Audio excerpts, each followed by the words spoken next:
Hi, I'm Tim. Welcome to our channel and thanks for logging on. If you enjoy these videos, do me a favor and subscribe to our YouTube channel right here at Watchbox Reviews. I would really appreciate it and I promise to update daily. If you love this watch, you could see it and you could purchase it on our website, thewatchbox.com. And today we are discussing a Breitling Chronomat 44 Cobra Yellow limited edition of 250 pieces.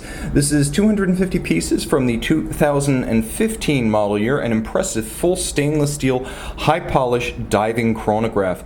Splitting the difference between a dive watch and a pilot's watch from a company known for both. The watch is 44 millimeters in diameter in steel and 17 millimeters thick, so quite substantial. Lug-to-lug, 54 millimeters, but the shape of the lugs is significant here. You can see they do turn down rather dramatically, giving the watch viability on a wrist as small as 15 centimeters circumference.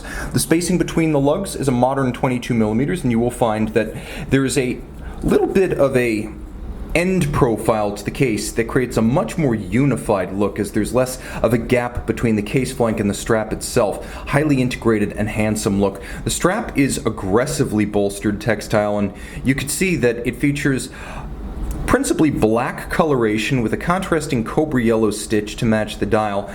It is thick in cross section, and then as with Blancpain, there is a wonderful rubber underlay to prevent that aggressive textile from aggressing against your wrist. There's a simple high polish Breitling pin buckle for easy on the fly adjustments, and Breitling thoughtfully features a suspended bridge over the prongs so that the strap sits inside the buckle rather than underneath and stacking up. So that's a small detail that I love to see on these small peripheral components that could easily be default designs. Breitling sweating the details.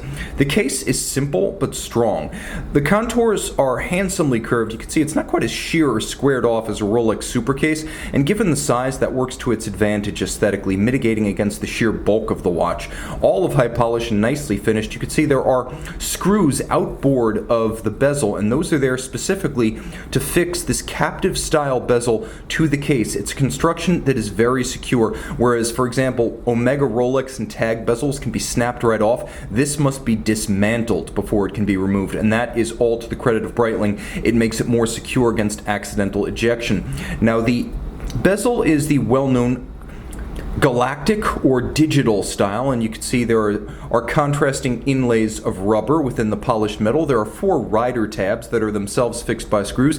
They are there to make it easier to grip the bezel, and I can tell you with gloved hands they do exactly that. The detent is wonderfully fine and precise. This might be the most precise bezel I've ever encountered. There is a large sapphire capped luminescent pearl giving you plenty of legibility at night. Even by day, this is a very convenient and legible 60-minute timing reference. So if you need to time something between 30 minutes on the chronograph and 60 minutes, well, you've got the bezel for that. The chronograph can't do it, but a diving bezel can, and it is unidirectional, so it is a diving bezel. The dial is a lovely yellow coloration, Cobra yellow as Breitling calls it, with registers that feature polished chapterings. You can really see that polish from this angle. Black centers, white on black print, and of course a little bit of a sink, a countersink on the dial below the plane of the yellow. There's a flange outboard which is rather substantial, as it has a horizontal shelf on the top and then it plunges down to the dial base. So that a tachymeter, allowing you to gauge the speed of an object over, for example, a fixed kilometer or a fixed mile. And then you have all diamond polished rhodium-coated steel applique indices, not a printed dial here, but upscale appliques, including the Breitling logo. Turn it over, you can see that there is the traditional Chronomat style onion crown. It has been at least the Chronomat style since 1983, the first of the revived Chronomat series under Schneider family ownership. And then you have screw-down chronograph pushers, and I have to say that the Breitling caliber B01 in this watch has one of the best pusher feels you will encounter. Just as the bezel of this watch is a tactile pleasure, so is the column wheel action of this Breitling manufacturer caliber B01. Now the watch, impressively for a pilot's watch, water resistant down to 500 meters. And underneath that case back, this limited edition of 250 pieces powered by the 47 joule, 70-hour power reserve, automatic winding Breitling caliber B01 chronograph movement. Both a column wheel for crisp actuation and a vertical clutch for precision. You can see thanks to the vertical clutch there's no stagger or jump to the seconds hand as you actuate it. And if you wish, you can leave the chronograph running full time to have a center seconds reference. With a vertical clutch there is no additional wear and tear. Adjusted in 5 positions. The movement earns a COSC Swiss Chronometer certification, and it beats away at 28,800 vibrations per hour. It features a quick set date and a hacking or stop seconds function. Pusher feel is excellent, though you'll never see it. I have to say, the finish of the B01 is actually quite pleasing and above and beyond what you'd expect in the price point, and certainly above what you would expect from a solid caseback watch. You can see and you can purchase this 2015 250-piece steel limited edition Breitling Chronomat 44 with Cobra yellow dial on the watch box.